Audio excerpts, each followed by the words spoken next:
하나님께서 말씀으로 창조하신 이 아름다운 세계, 하나님 말씀이 살아역사하시는 이 미시오데이, 우리 하나님의 선교회장으로 어서 오세요.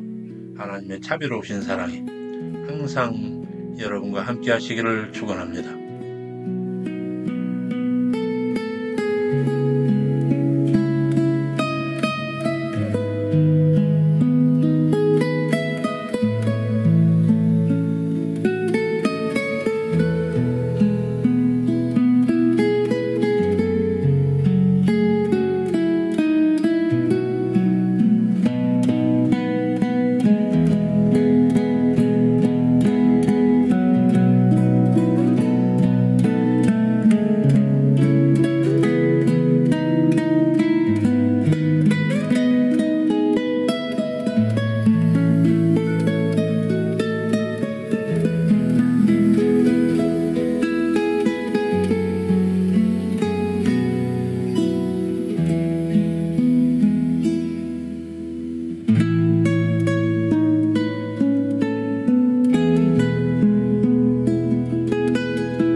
카페 복 있는 자입니다. 왼편 카테고리에서 제4편 통일한국 신앙 제1장 다윗 왕국, 그 중에 제1절 다윗 왕국 신앙, 오늘은 자료 178번 자료 제사장나라 이스라엘 통일 과도기의 신앙인데, 이는 통일한국 신앙으로서는 첫 번째 강요, 창세기로부터는 총 88번째 강의가 되겠습니다. 제 교재로서는 구약 총건 259에서 271쪽, 성경 본문 사무엘하 1장 1절에서 2장 32절 내용입니다. 이는 충실한 여호와의 종 다윗을 통하여 명실상부한 제사장 나라, 곧 통일왕국이 세워져가는 과정을 살펴보게 될 것입니다. 그런데 이와 같은 역사가 전개되기까지는 사실 여호수아의 인도하에 약속하신 가나안 땅을 정복하여 이스라엘이라고 하는 제사장 나라가 출발되었습니다. 그러나 여호와에 의한 직접적 신정 통치를 할 수 있는 사사들에 의한 사사 통치 시대를 지나면서 눈에 보이지 않는 여호와에 의한 신정에 대한 백성들의 신뢰가 급격히 무너지고, 눈에 보이는 강력한 인간에 의한 왕정 통치를 요구함으로써 백성들에게 요구받는 자 또는 청함을 받은 자라고 하는 의미를 지닌 사울이라고 하는 인물을 초대왕으로 출발하게 됩니다. 그는 얼마 되지 아니하여서 왕 사울의 여호와 경외 신앙이 무너지고 그에 따른 그의 왕위가 폐해지게 됩니다. 그리하여 베들레헴 2세의 소생으로서 7 아들 중에 양을 치던 말째로서 가족에게는 인정받지 못하였지만, 여호와의 기뻐하신 자가 되어 사랑받는 자 또는 사랑스러운 자라는 뜻을 가진 그 뜻의 이름인 다윗에 의한 새로운 통일왕국 이스라엘이라고 한 명실상부한 제사장 나라 수립되는 역사가 전개됩니다. 통일왕국의 제사장 나라 신앙은 다윗과 솔로몬이 통치한 때의 신앙을 말하는 것인데, 다윗 왕국에 대해서는 사무엘하 전군을 통하여, 그리고 솔로몬 왕국에 대해서는 열왕기상 제1장에서 11장까지를 통해서 이렇게 크게 두 장으로 나누어서 살피게 될 것입니다.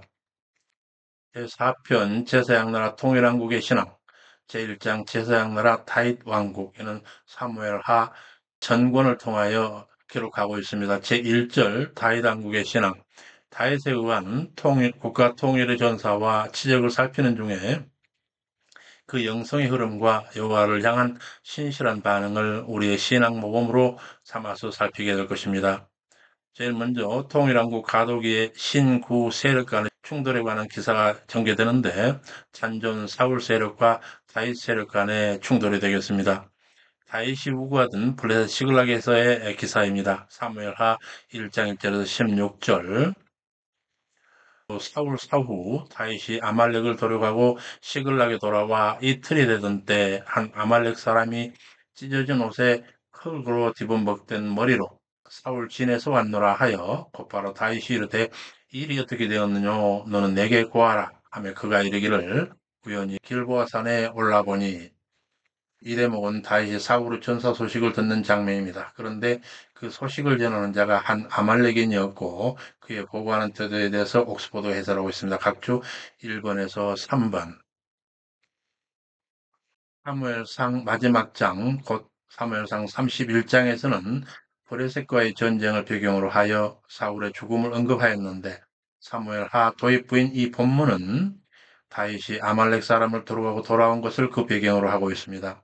이는 사무엘상 30장과 본문이 서로 연결된 이야기임을 뜻하고 있습니다. 그런데 사울이 역사의 무대 뒤로 사라지고 이제는 다윗이 주인공으로 역사의 전면에 등장하기 시작하는 본문에 다윗이 아말렉을 치고 돌아왔다는 이 언급에는 성경의 특별한 기록 의도가 있습니다. 곧 본서는 이 기록을 통하여 이스라엘이 브레셋에서 패하여 사울이 죽은 것이 다윗과는 아무런 관련이 없음을 드러내고 있는 것입니다.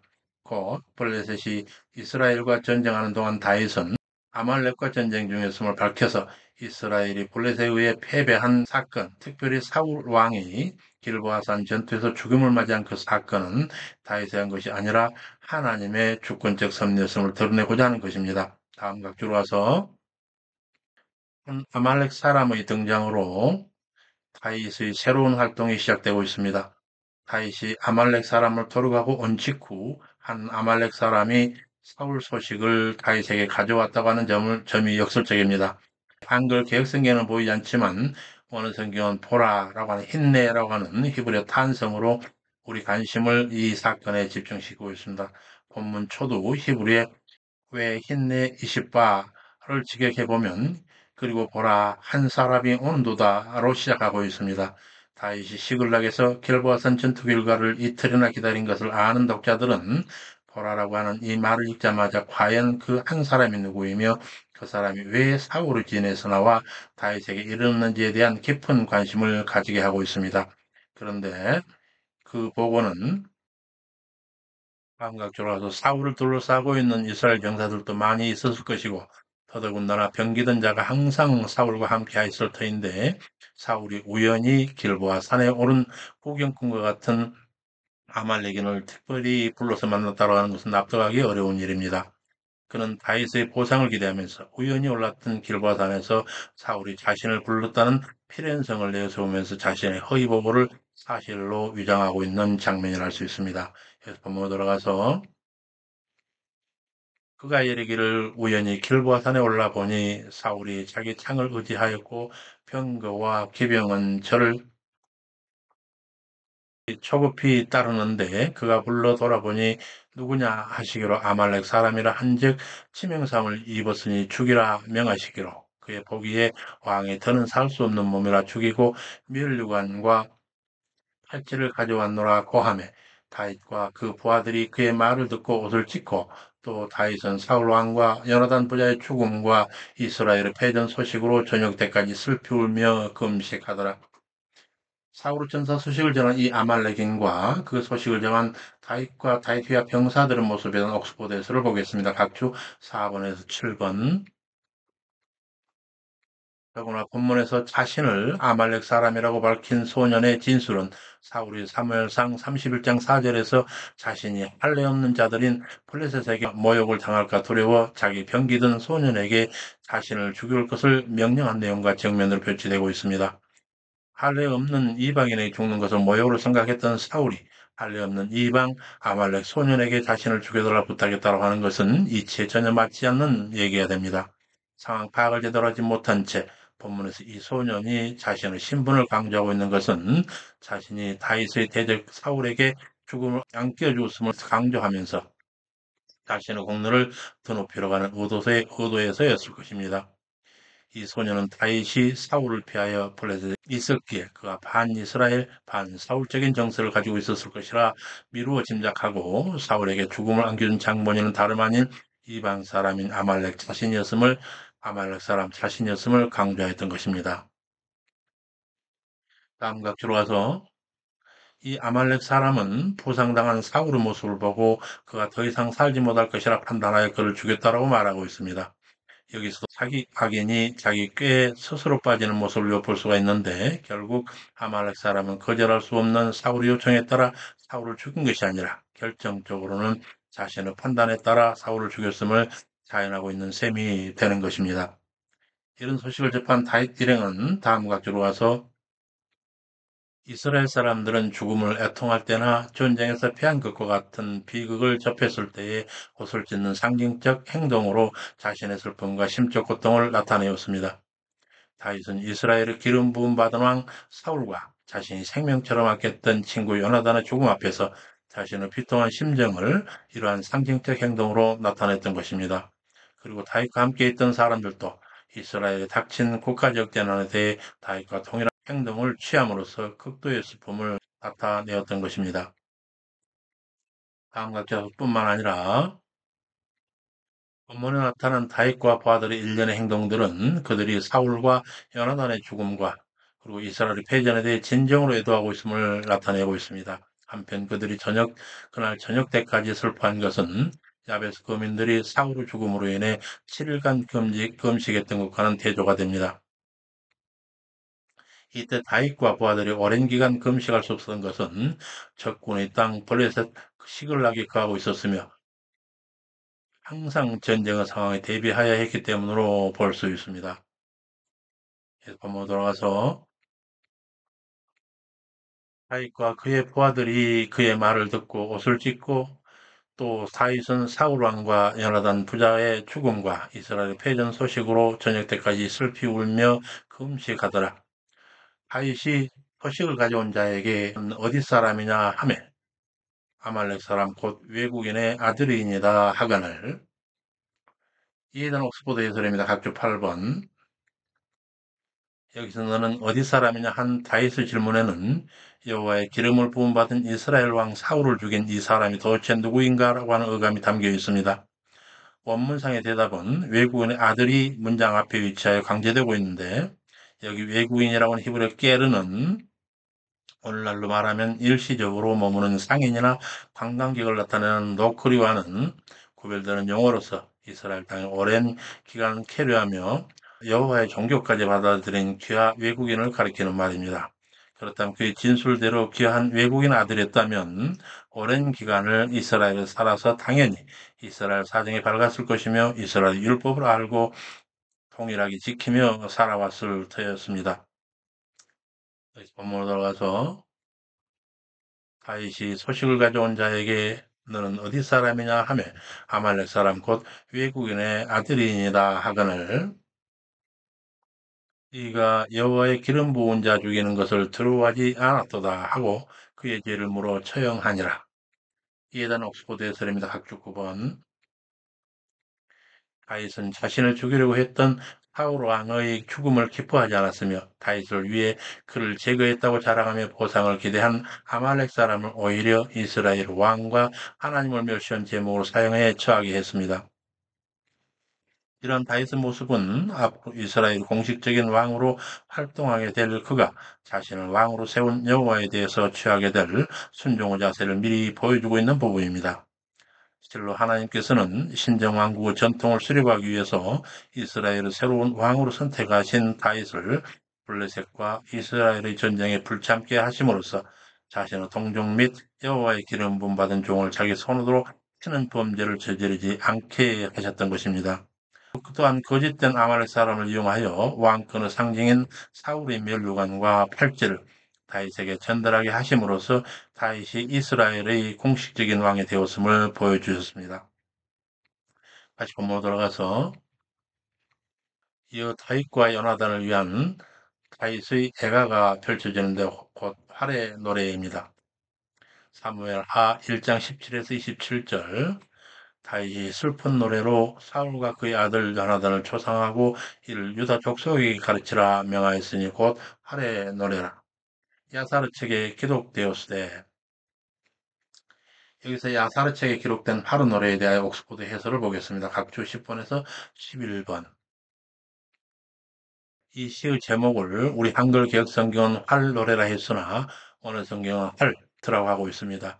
70인경에서는 이 단어를 노래 제목으로 하는 것은 부적합하다 해서 생략하고 있지만 활은 사울과 요나단을 상징하는 가장 적합한 단어입니다.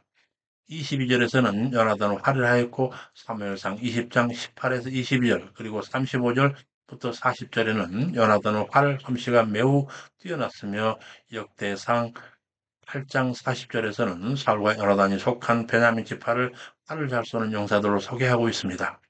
그런데 사무엘상 31장 3절은 사울이 활 쏘는 자에 의해 치명상을 입었습니다. 이처럼 활이 사울과 요나단 용맹성과 동시에 그들의 죽음을 상징하는 데서 활은 이 노래의 제목으로 가장 적절하다고 할 수 있겠습니다. 다음 각주로 와서 또 한편 야살 히브리어 야쉐르는 정관사 하와 올바른 야샤르의 결합어로서 그 정직한 자라고 하는 뜻을 갖습니다. 이러한 책의 제목이 여호수아서 10장 13절에 등장하고 있는데 이로 보아이는 여호수아가 기록되기 전부터 있었던 책으로 보입니다. 그러나 이는 완결된 책이 아니라 계속 기록되고 있었던 책이며 역사상 이스라엘 민족의 위대한 영웅들의 이야기나 기록되어야 할 의미 있는 사건들을 모아 집두성한 책으로 보입니다. 이러한 책의 요나단만 아니라 사울왕의 죽음을 애도하고 그들의 용맹과 미덕을 찬양하는 내용의 애가를 기록했다고 하는 것은 다윗의 남다른 면모를 드러내고 있습니다. 사울은 비록 다윗을 사사로운 감정으로 자손을 죽이려고 했고 백성들을 도탄에 빠뜨렸던 못된 왕이었지만 다윗은 그가 여호와의 기름 부음 받은 왕이라고 하는 사실만으로 그의 명예를 이 책 속에서 드높이고 있습니다. 결국 다윗은 이름을 멸하지 말라고 했던 사울과 맺은 그 언약을 이와 같은 방법으로 지키고 있는 터였습니다. 악인과의 약속이라도 이렇게 신실하게 지키는 다윗의 성숙한 신앙 인격을 다시 한번 발견하게 되는 그런 대목입니다. 본문으로 들어가서 곧 활의 노래라 야사르체에 기록되었을 때 이스라엘아 너의 영광의 산 위에서 죽임을 당하였도다. 오호라 두 용사가 엎드렸도다. 이 일을 가드에 구하지 말며 아세글론 그래도 전파하지 말지어다. 이스라엘 사람의 딸들이 즐거워할까 할례받지 못한 자의 딸들이 개가를 부를까 염려로다. 길보아 산들아 너희 위에 우로가 내지 않으며 내리지 않으며 재물 낼 파토 없을지어다. 거기 두 용사의 방패가 버린 바 됨이라. 죽은 자의 피에서 용사의 기름에서 요나단은 활이 물러가지 아니하였으며 사울 칼이 헛되이 돌아오지 아니하였도다. 사울과 요나단이 생전에 아름다운 자르니 죽을 때도 서로 떠나지 아니하였도다.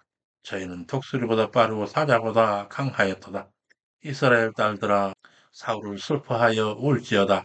저가 붉은 옷으로 너희에게 화려하게 입혔고 금노리개를 너희 옷에 채웠도다. 오호라 두 용사가 전쟁 중에 엎드러졌도다. 사울왕과 요나단의 죽음에 대해서 깊이 슬퍼하는 다윗의 이 노래에 대한 옥스포드 해설을 보겠습니다. 각주 12에서 16번. 다윗은 사울과 요나단의 죽음이 이스라엘을 원수로 여겼던 블레셋의 기쁨이 될 뿐만 아니라 나아가서는 할례받지 못한 이방 사람이 할례받은 언약 백성 이스라엘에 대해서 승리를 외치는 모욕적인 기회가 될 수 있음을 염려하고 있는 부분입니다. 곧 하나님 없이 살아가는 자들이 하나님을 믿고 따르는 사람들 이겼다고 기뻐하는 일이 벌어지게 될 것을 두려워하고 있는 것입니다. 여기서 우리는 다윗이 사울의 죽음을 그토록 슬퍼하는 근본 원인을 발견할 수 있습니다. 사울의 죽음은 불순종의 길을 걸었던 이스라엘 왕이 필연적으로 받을 수밖에 없었던 하나님의 심판이기도 했지만 이방인들의 입장에서는 그 왕을 세운 여호와의 패배로 비춰질 수도 있기 때문에 다윗은 사울의 죽음 앞에서 이렇게 슬퍼했던 것입니다. 다음 것으로 와서 그 슬픔을 또 이렇게 산과 밭의 황무함을 저주처럼 선포하면서 이스라엘 용사 요나단과 사울을 이룬 다윗이 느끼게 된 극도의 심적 강피함을 시적으로 표현하고 있습니다. 또한 이는 이스라엘 왕이 이방 블레셋에게 죽임을 당한 장소인 이 길보아 산이 차라리 황무지가 되어 과거의 치욕적 흔적이 사라지게 되기를 바라는 시인의 간절한 소망을 담고 있다고도 볼 수 있겠습니다. 다음 각주로 와서 또한 본문에서 요나단 화살이 뒤로 돌아오지 아니었다라고 하는 것은 화살로 겨냥한 목표를 결코 놓치지 않았다는 의미를 갖습니다. 또한 사울의 칼이 헛되이 돌아오지 않았다라고 하는 데에서 여기서 헛되이라고 하는 히브리 레캄은 아무것도 가지 않는 빈손을 뜻하기 때문에 그가 전쟁에 나갔다 돌아올 때는 항상 승리하여 전리품을 풍부하게 가져갔다는 것을 표현하고 있습니다. 이방 블레셋과의 전쟁에서 힘없이 죽임을 맞이한 사울과 요나단의 화려했던 과거를 노래하는 다윗의 이 에라에는 그들을 잃은 깊은 안타까움이 짙게 배어있는 노래입니다. 다음 각주로 가서 그런데 사실상 요나단과 사울 관계는 다윗이 미워하고 있는 것처럼 그렇게 사랑스럽고 아름다운 것만은 아니었습니다. 요나단은 아버지 사울이 어리석은 맹세로 죽음 후 고비를 맞기도 했으며 목숨을 건 다윗과 언약으로 아비 사울에게 죽임을 당할 위기를 맞이하기도 했습니다. 그러나 자신에게 모질게 행동했던 아버지 사울을 끝까지 섬기며 떠나지 않았고 결국에는 길보아산 전투에서 사울과 함께 장렬한 죽음을 맞이했습니다.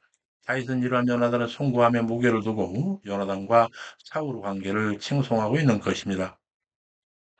다음 각주로 가서 특히 본절 말미에 다윗이 사울과 요나단을 독수리보다 빠르고 사자보다 강한 존재를 묘사하고 있는 것은 그들의 전투 능력이 탁월함을 화장법을 사용하여 찬양하고 있습니다. 또 다윗은 공중의 왕 독수리와 지상의 왕 사자의 이미지를 사용하여 그들의 민첩함과 강함을 노래하는 동시에 왕으로서의 이미지를 드러내고 있는 것입니다. 본문 들어가서 오호라 두 용사가 전쟁 중에 엎드러졌도다.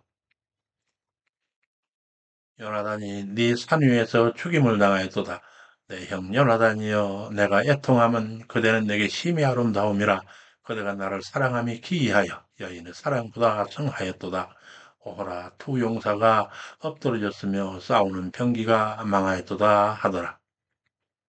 이단 옥스포드에서를 보겠습니다. 각주 17번에서 18번. 본문에서 다윗은 자신을 지시하는 1인칭 대명사를 3번이나 반복하여 사용하고 있으며 요나단을 자신의 형이라고 부르고 있습니다. 이는 다윗이 사울의 죽음을 민족적 차원에서 받아들인 것에서 더 나아가 요나단의 죽음은 개인적 차원까지 받아들이고 있음을 나타내고 있습니다. 다윗과 요나단은 피를 나눈 형제는 아니지만 여호와 신앙 안에서 언약으로 굳게 맺어진 의형제로서 다윗에게는 요나단의 죽음이 사울의 죽음보다 더 충격적이고 애통한 사건으로 다가왔던 것입니다.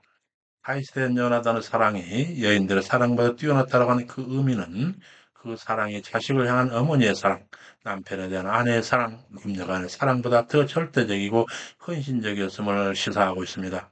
성경은 요나단이 다윗을 왜 그토록 사랑했는가에 대해서 정확한 이유를 밝히지 않고 있습니다. 이처럼 이유가 분명히 언급되지 않고 있는 것은 다윗에 대한 그의 사랑이 인간적 사랑을 드러내는 것이 아니라 언약 백성 이스라엘 향한 하나님의 절대적 사랑을 예표하고 있는 본문이기 때문에 그렇습니다. 감각적으로 다른 한편으로 다윗은 사울과 요나단의 죽음을 그동안 이방 세력들로부터 이스라엘을 보호했던 군사적 무기의 상실로 해석하고 있습니다. 다윗이 사울과 요나단에 대해서 이러한 표현을 사용하고 있는 것은 그들이 이방 세력들과의 전쟁에서 여호와의 전쟁을 수행하는 무기의 역할을 했기 때문에 그렇습니다. 당시 이스라엘은 철제 무기로 구비하고 있는 주변 국가들과는 달리 전쟁에 사용할 수 있는 편변한 무기조차 가지지 아니하고 않고 있었습니다. 이스라엘 전쟁 승패는 오직 여호와의 개입 여부에 달려 있었습니다. 그리고 그러한 상황에서 전쟁을 지휘하는 이스라엘 왕은 여호와의 전쟁을 수행하는 무기나 다름없었던 것입니다. 그러므로 다윗은 그들의 죽음에 대해 이스라엘을 위한 전쟁의 무기가 망했다라고 하는 표현을 사용한 것입니다. 동시에 다윗의 애가의 마지막 표현에 망하다라고 하는 히브리 아바드라고 하는 단어가 나오는 것은 사울 시대는 망했지만 다윗의 시대가 새롭게 열리고 있음을 시사하고 있습니다. 이상에 살펴본 사울과 요나단을 위한 다윗의 애가에서 우리는 사울과 요나단의 죽음이 블레셋에 대한 이스라엘의 군사적 열세 결과가 아니라 하나님 섭리의 결과였음을 깨닫게 됩니다. 곧 사울의 시대를 마감하고 다윗 시대를 여시려고 하는 하나님의 섭리가 싸우는 병기가 망하였다라고 하는 표현 가운데 상징적으로 등장하고 있는 것입니다. 또한 이 노래 속에는 악인이라도 긍휼히 여기시는 하나님의 사랑이 다윗의 입을 통하여 전달되고 있는 것입니다. 자신의 원수일자라도 사울을 여호와가 세우신 이스라엘 왕으로 인정하는 내용과 인간적인 사랑을 뛰어넘는 요나단의 사랑을 언급하고 있는 내용은 사랑받을 자격이 없는 이스라엘 백성을 절대적인 사랑으로 인정하시고 품으시는 하나님의 모습을 암시하고 있는 것입니다. 그래서 본문 들어가서 이어서 사울 왕가와 다윗의 과도기 왕국 헤브론에서 과도기 유다 왕국에서 왕으로 등극하는 다윗의 기사입니다. 사무엘하 2장 1절에서 7절. 그 후에 다윗이 여호와께 일줍되 내가 유다 한 성으로 올라가리이까 가라사대 올라가라. 다윗이 어디로 가리이까 가라사대 헤브론으로 갈지니라. 다윗이 두 아내 이스라엘 여인 아히노암과 갈멜 나발의 아내였던 아비가일과 종자들과 군사들을 데리고 가서 헤브론 각 성에 거하니라. 여기서 여호와 뜻을 묻는 다윗의 이 모습과 여호와께서 지정하시는 헤브론 그리고 다윗의 원 족속 권속들이 그 헤브론 각 성에 거하겠다는 그 의미에 대해서 옥스포드 해설을 보겠습니다. 각주 19에서 21번 여호와 뜻을 묻는 데 있어 본문에 구체적인 언급은 없지만 다윗은 하나님의 뜻을 물을 때 아마도 우림과 둠밈을 사용해 제비를 뽑았거나 아니면 선지자에게 물어보았을 것입니다. 그렇다면 다윗이처럼 여호와의 뜻을 물어야 했던 이유는 현실적으로 볼 때 이스라엘 땅에 사울의 잔존 세력들이 여전히 남아 있어서 다윗이 유다 땅으로 움직이는 것은 매우 위험한 일이 될 수도 있기 때문에 그렇습니다. 또 다른 이유가 있다면 그동안 다윗을 신뢰하고 있던 블레셋이 고국으로 돌아가겠다라고 하는 다윗의 행보를 순순히 허락할 리도 마음먹기 때문이기도 합니다. 그러므로 이러한 상황에서 다윗이 여호와께 물은 것은 그저 일상적인 절차에 따르기보다는 매우 긴박한 상황 속에서 그 하나님을 철저하게 의지했던 신뢰 중의 하나라고 할 수가 있습니다. 사실 다윗은 이미 유다 땅으로 들어가는 것이 좋다라고 생각은 하고 있었지만 이를 강행하지 아니하고 먼저 하나님의 뜻을 묻고 있는 것입니다. 즉 다윗은 이제 자신이 블레셋 땅을 떠나 유다 땅으로 돌아가야 한다라고 하는 시대적 요청을 이미 감지하고는 있었지만 만약 그것이 하나님의 뜻이 아니라면 하나님 뜻에 철저하게 순종하겠다라고 마음가짐을 가지고 겸손하게 하나님께 묻고 있는 장면이라 할 수 있습니다. 다음 각주로 가서 여호와께서 가라고 지정하신 그 헤브론에 살던 자들은 갈렙 족속이었습니다. 그리고 사무엘상 25장에 나오는 갈렙 족속 하나인 나바로 태도를 보건대 헤브론은 다윗을 그다지 높게 평가하지 않는 태도를 지니고 있었던 도시로 보입니다. 또한 40년간 이스라엘을 통치하던 사울이 갑자기 죽은 상황에서 당시 이스라엘은 군사적, 정치적으로 혼란 속에 있었을 것이며 게다가 다윗이 블레셋의 망명에 있어서 다윗에 대한 의견들도 분분했을 것입니다. 물론 다윗이 아말렉인들에게서 취한 전리품 일부를 유다 장로들에게 선물한 사실이 있기는 했지만 그렇단다도 그것만으로 모든 자기 동족들이 그의 진정한 마음을 이해해 줬을 리는 만무한 상황이었습니다. 그러나 여호와의 응답은 역시 헤브론을 지시하셨습니다. 지시받은 그 헤브론은 예루살렘 남서쪽 약 30km, 해발 약 900m에 위치한 성읍으로 팔레스틴 남부에서 가장 높은 곳에 위치하고 있었습니다. 또한 헤브론의 원래 이름은 기럇 아르바로서 네게부 성읍이라고 한 뜻을 갖습니다. 이와 같은 헤브론은 지형적으로도 높은 곳에 위치했을 뿐만 아니라 그 원래의 이름이 뜻하는 바와 같이 그 성읍 자체로도 견고하여 왕도로서도 가장 적합한 곳이었습니다. 뿐만 아니라 그곳은 과거 아브라함과 이삭과 야곱이 머물렀던 유서 깊은 곳입니다.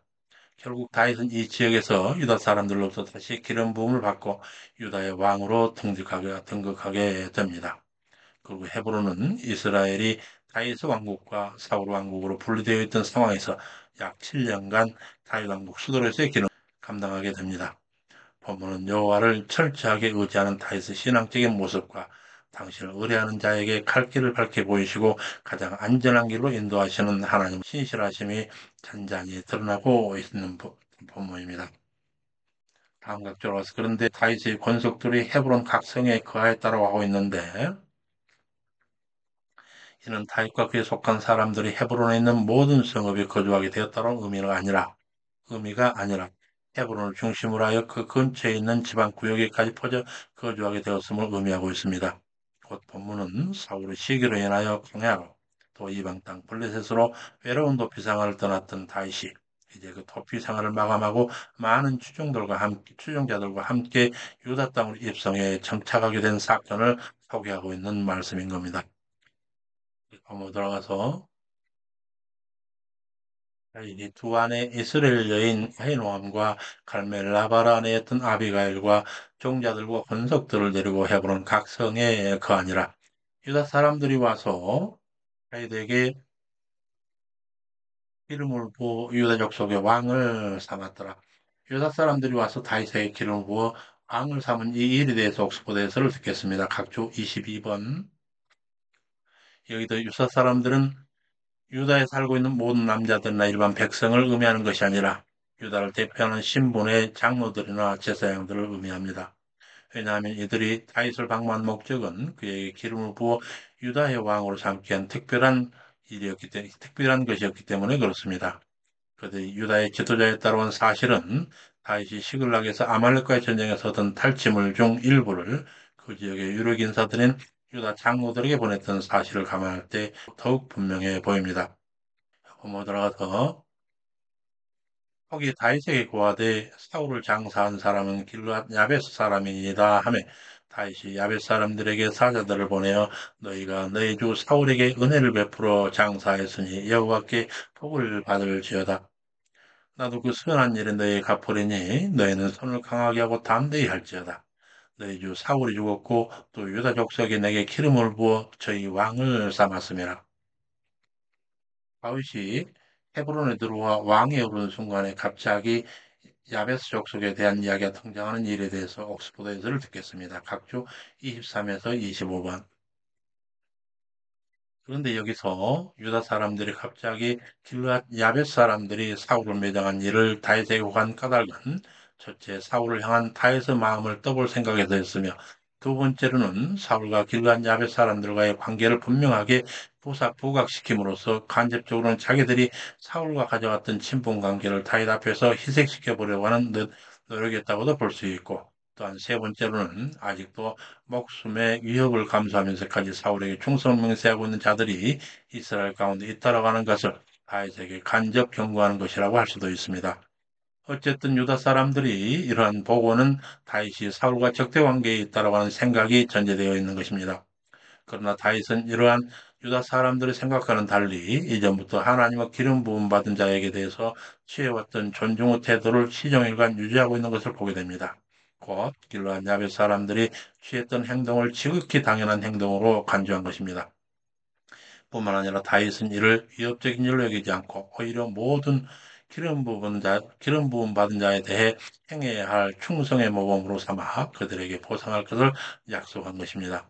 그런 맥락에서 이는 다윗이 그와 같은 충성심을 자기에게로 돌릴 것을 공고한 내용이라고 할 수도 있습니다.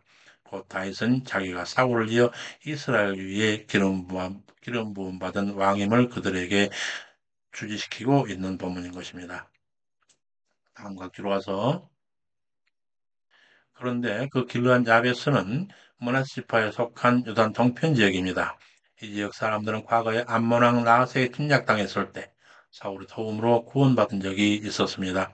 사울에게 이러한 은혜를 입었던 그들은 사울의 시체가 벳산 성벽에 못 박혔다고 한 소식을 듣고 가만히 있을 수 없었을 것입니다.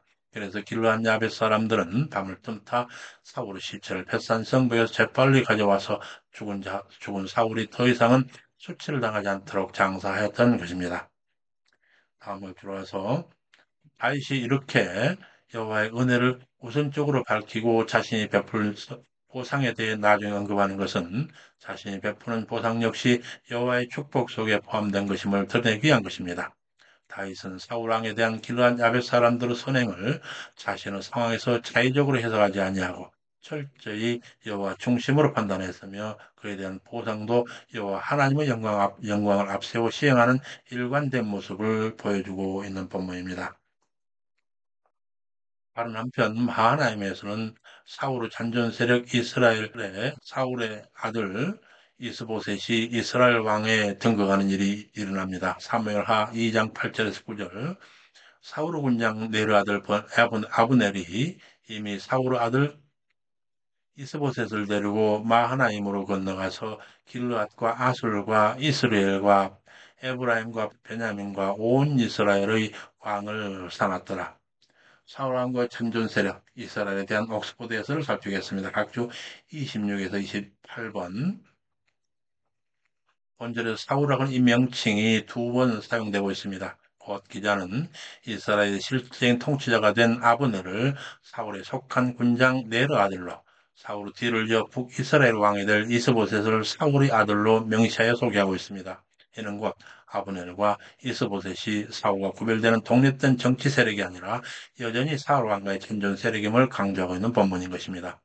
결국 본문은 사울과 요나단이 사망하고 하나님의 기름 부음 받은 자로서 신분적 정통성을 지닌 다윗이 유다의 왕으로 세워진 상황 속에서도 사울 왕가의 천존 세력에 남아 인본주의적 입장에서 사울 아들로서의 왕의 정통성을 주장하면서 다윗 왕가와 갈등을 빚을 것과 인본주의적 왕 사울의 맥을 이으며 세워질 북이스라엘 왕가가 또다시 실패의 길을 걷게 될 것을 시사하고 있는 본문인 것입니다. 다음과 들어와서 그런데 군장 아브넬이 사울 왕국의 재건을 위해서 이스보셋과 함께 건너간 마하나임은 두 영 또는 두 천사라고 하는 뜻을 가지고 있습니다. 이는 길르앗과 야복강 사이에 위치한 성읍으로 과거 야곱이 여호와의 사자의 환상을 본 유서 깊은 곳입니다. 아브넬의 본래 수도인 기브아를 버리고 이곳을 새로운 왕도로 선택한 이유는 이 장소가 요단 동쪽에 위치했기 때문입니다. 곧 요단 서쪽 땅은 길보아산 전투에 승리한 블레셋이 강한 영향력을 미치고 있었던 반면에 요단 동쪽에 위치한 마하나임은 블레셋 공격으로부터 안전할 수 있다고 생각하기 때문입니다. 뿐만 아니라 마하나임은 사울에게 우호적이었던 길르앗 야베스와 가까워 그곳 사람들로부터 충성과 지지를 받을 수 있으리라 기대했기 때문입니다. 다음 각주로 와서 길르앗은 과거 루벤과 같이 분배되었던 요단 동편이고 아술은 이스라엘 동편 갈릴리 지역 그리고 이스라엘은 갈릴리 연안에서 길보아 산을 지나 요단에 이르는 긴 구릉지대인 에스드렐론 평원 그리고 에브라임과 베냐민은 팔레스타인 중부 지역입니다. 따라서 이 지역들의 범위는 사실 팔레스타인 남부의 유다를 제외한 이스라엘 전역에 해당된다고 할 수 있습니다. 그러나 열게된 지역 중에 많은 부분은 이스라엘의 패배와 사울왕의 죽음으로 인해 이미 블레셋 통제하에 들어갔으며 그런 이유로 아브넬과 이스보셋이 요단 동편인 마하나임으로 피해왔기 때문에 이스보셋이 본절에 열거된 전 지역을 직접 다스렸다고 보기는 힘듭니다. 본문 들어가서 이 통일 과도기의 두 왕국의 통치 기간에 대한 기록입니다. 사무엘하 2장 10절 11절 사울의 아들 이스보셋이 이스라엘 왕이 될 때 나이에 40세며 2해 동안 위에 있으니라. 유다 족속은 다윗을 따르니 다윗이 헤브론에서 유다 족속의 왕이 된 날수는 7해 6달이더라. 사울의 아들 이스보셋의 등극에 대한 옥스포드 해설입니다. 각주 29번. 이스보셋의 마하나임 정부 수립이 언제 이루어졌는지에 대해 이견이 있지만 마하나임 정부 수립 자체가 다윗 유다 왕치기보다 5년여 후에 있었다고 보는 견해가 가장 자연스럽습니다. 즉 사울 왕가는 블레셋과의 길보아산 전투에서 몰락한 후 5년의 기간 동안은 블레셋 세력에 단편적인 저항을 하면서 힘을 규합하는 활동을 하였을 뿐 정부 수립은 하지 못했다고 보는 것입니다. 여기 다시 본문으로 돌아와서 한편 유다 족속은 다윗을 따르니 다윗이 헤브론에서 유다 족속 왕이 된 날수는 7해 6달이더라. 다음은 통일 과도기 양 진영 간 기본 전투에 대한 기사로서 거기서 두 진영 간 헤르갓 핫수림이라고 하는 사망 유의가 벌어지는데 사무엘하 2장 12에서 17절 네르 아들 아브넬과 사울의 아들 이스보셋 신복들이 마하나임에서 나와 기브온에 이르고 수르의 아들 요압과 다윗의 신복들 나와 기브온 목가에서 저희를 만나니 이는 못 이 편이요 저는 못 저 편이라. 기브온 못을 가운데 두고 못 이 편과 저편에 대전하고 있는 양 진영에 대한 소개를 옥스포드 해설로 보겠습니다. 각주 30에 31번. 기브온은 예루살렘 북쪽 10km에 있는 가나안의 정치적, 종교적 중심지였습니다.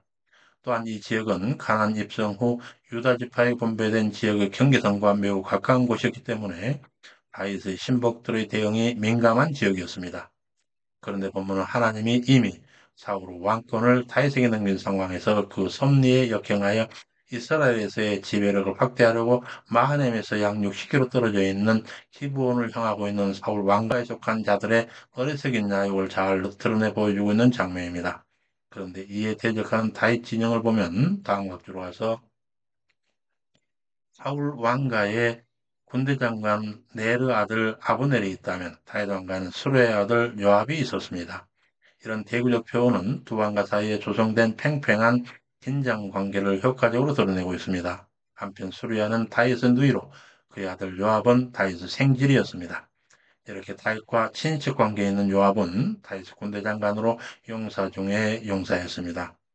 다만 그는 다윗 왕국이 자리를 잡아가는데 큰 역할을 했는데 그러나 독단적 성격 때문에 다윗의 뜻에 반해 아브넬, 아마샤, 압살롬 등을 살해함으로써 다윗의 마음을 괴롭히기도 합니다. 결국 그런 이유로 후에 솔로몬에게 죽임을 당하게 됩니다. 본문 넘어가서 기브온 목가에서 저희를 만났으니 안나 안전히 이는 못 이 편이요 저는 못 저 편이라. 아브넬이 요압에게 이르되 청컨대 소년들로 일어나 우리 앞에서 장난하게 하자 하며 요압이 가로되 일어나게 하자 하고 저에게 일어나 그 수요대로 나아가니 베냐민과 사울의 아들 이스보셋의 편에 열둘이요 다윗의 신복 중에 열둘이라.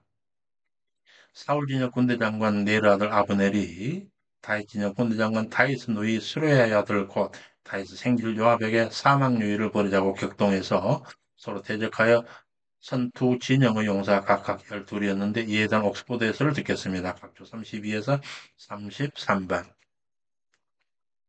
여기서 장난하게 하자라고 하는 히브리어 이 사하크의 원형 사하크는 비웃다는 차하크와 혼용해서 쓸 수 있는 말입니다. 이 말은 웃음이란 뜻이 있는 이삭이라고 하는 이름의 어원이기도 합니다. 본절에 쓰인 이 사하크는 전통적으로 유의를 위해 싸우다라는 뜻으로 이해되어 왔지만 최근 학자들은 이 말의 뜻을 결투를 벌이다로 이해하고 있습니다. 실제로 16절 기록으로 볼 때 결코 장난삼아 하는 싸움은 아니었음이 분명합니다. 그러므로 이를 한글계 성경처럼 장난하다라고 하는 의미로 번역하기보다는 싸우다 혹은 경쟁하다라고 하는 번역하는 것이 좋습니다.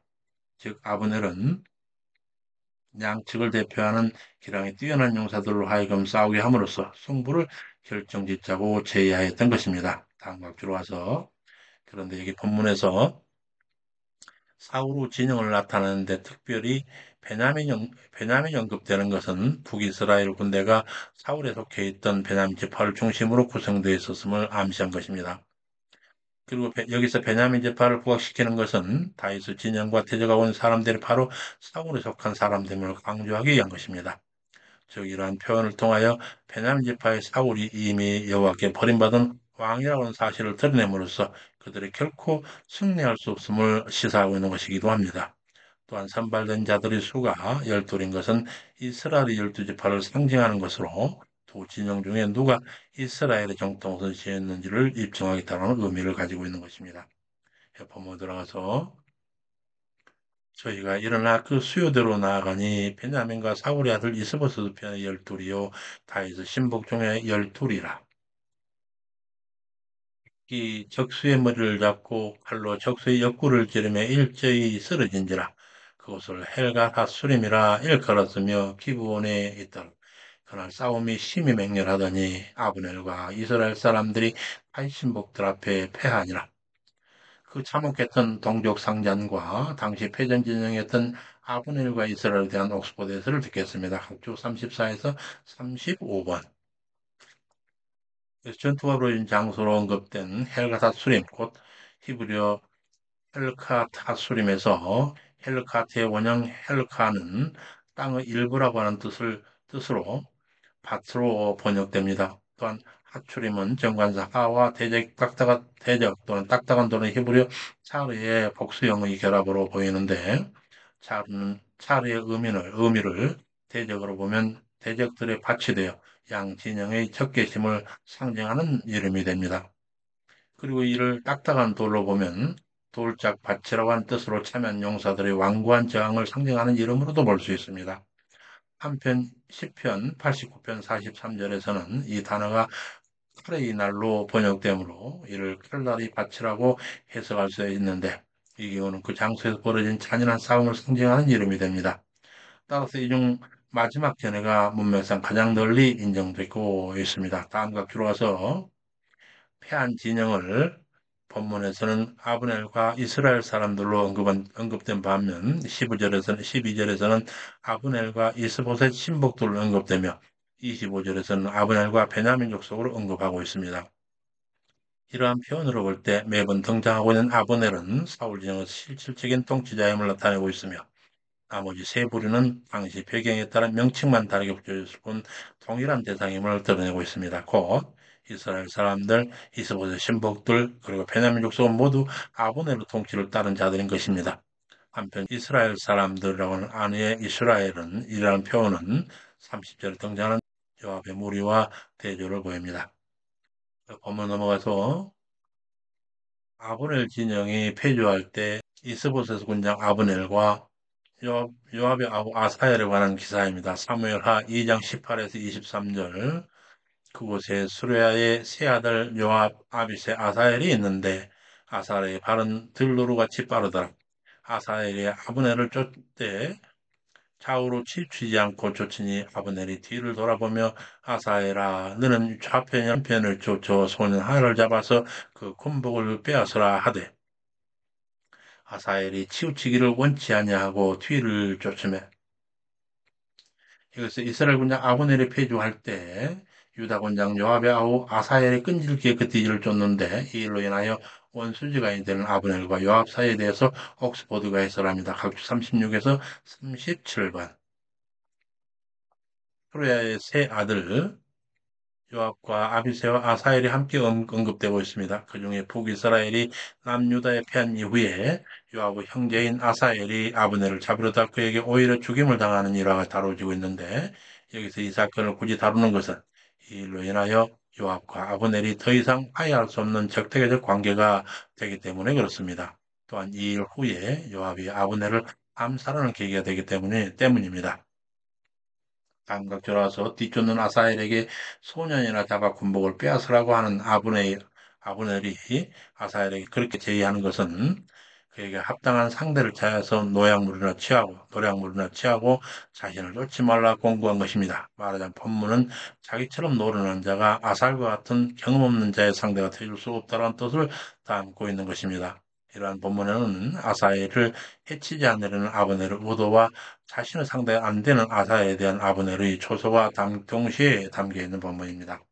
본문으로 와서 그러나 아사엘이 치우치기를 원치 아니하고 뒤를 쫓음에 아브넬이 다시 이르되 너는 나 쫓기를 그치라 내가 너를 쳐서 땅에 엎드러지게 할 까닭이 무엇이냐 그렇게 하면 내가 어떻게 네 형 요압을 대면하겠느냐 하되 저가 치우치기를 싫어하며 아브넬이 창 뒤끝으로 아사엘의 배를 찌르니 창에 등을 꿰뚫고 나간지라 곧 그곳에 엎드려 죽음에 그 죽은 곳에 이르는 자마다 머물러 섰더라. 여러 말로 설득가 했던 아브넬의 권고를 듣지 않는 아사엘이 결국에는 맞는 그 죽음에 대한 옥스퍼드 해설을 듣겠습니다. 각주 38에서 40번.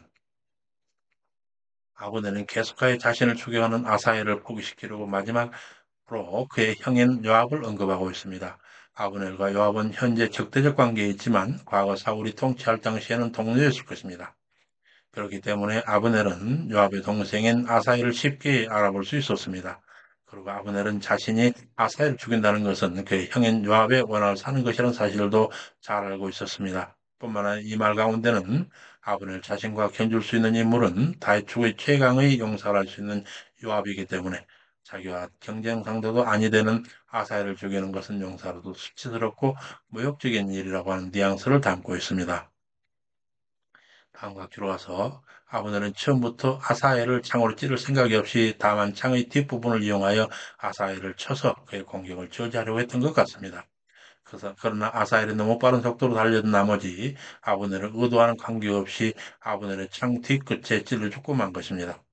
그리고 창의 뒤끝에 찔렸음에도 불구하고 창에 아사엘의 등을 뚫었다고 하는 것은 아사엘이 매우 빠르게 아브넬의 뒤를 쫓았음을 시사해줌과 동시에 아브넬의 창 뒤끝이 매우 날카로웠음을 또한 시사하고 있습니다.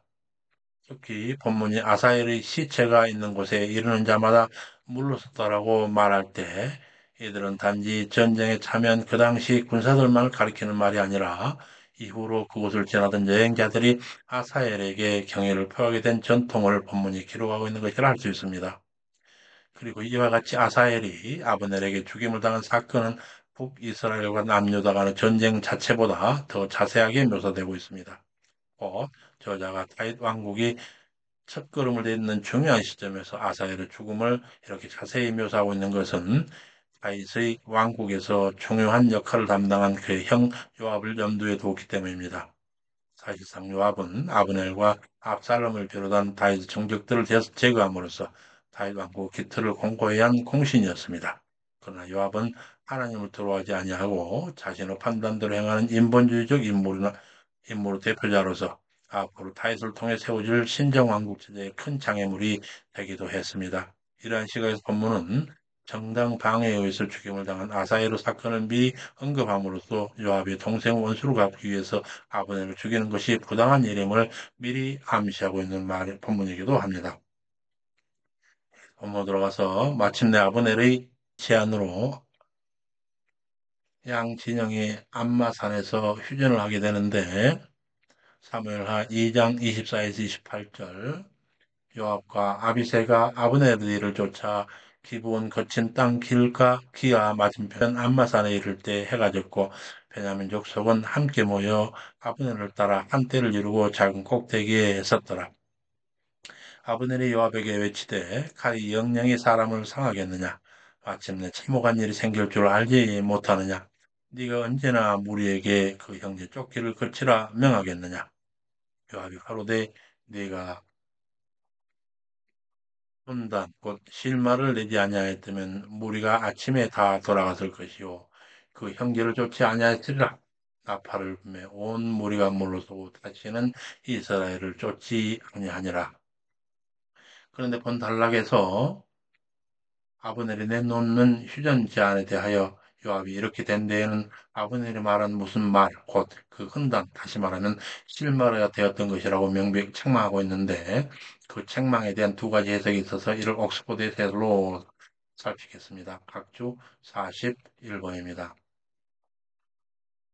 아브넬이 말한 무슨 그 말, 곧 흔단, 실말에 대한 두 해석이 있는데 하나는 한글 개혁성경처럼 아침에라고 하는 그 구문을 추격이 시작되었던 날 아침으로 볼 경우로 아브넬의 전쟁을 촉발하는 말을 하지 않았더라면 해가 진 저녁까지 추격할 필요 없이 이미 아침에 시켰을 것이라고 하는 말이 됩니다.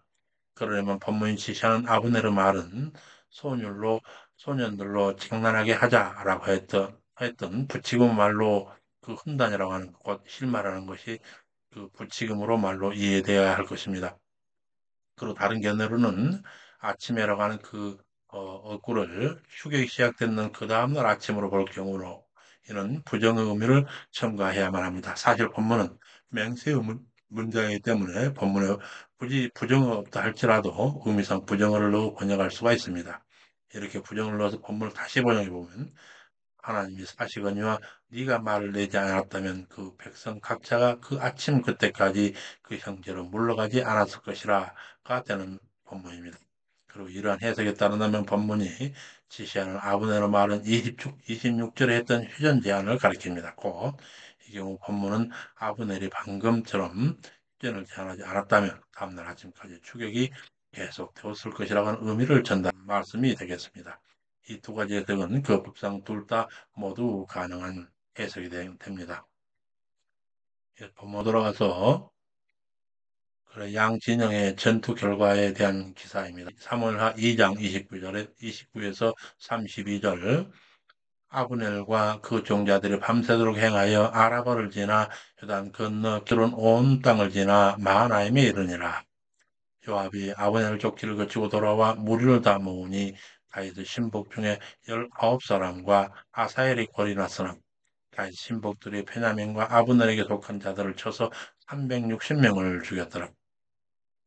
무리가 아사엘을 베들레헴 그 아비 묘에 장사하고 요압과 종자들이 밤새도록 행하여 헤브론에 이를 때 날이 밝았더라. 여기서 패전한 아브넬 군단의 마하나임 해군 장면과 이에 대조되는 그 승전한 다윗의 요압 군단의 헤브론 해군 장면에 대해서 옥스포드에서를 듣겠습니다. 각주 42에서 44번. 먼저 아브넬이 이끄는 군대가 밤새워 아라바 광야를 지나서 아침 내내 요단에서 마하나임으로 이동했습니다. 한편 아브넬 군대가 마하나임으로 귀환하는 장면은 다음 문단 32절의 요압 군대가 헤브론으로 귀환하는 장면과는 차이가 크게 납니다. 아브넬 군대는 여러 지역을 거쳐서 귀환하고 있는 것으로 묘사되고 있는데 요압 군대는 바로 헤브론으로 귀환하는 간단한 장면이 묘사되고 있습니다. 이는 물론 기브온에서 마하나임까지 거리가 상대적으로 멀기도 했겠지만 개선하에 복귀하는 군대와 대조적으로 전쟁에 패배하고 복귀하는 군대의 고달픈 귀한 모습의 묘사이기도 합니다.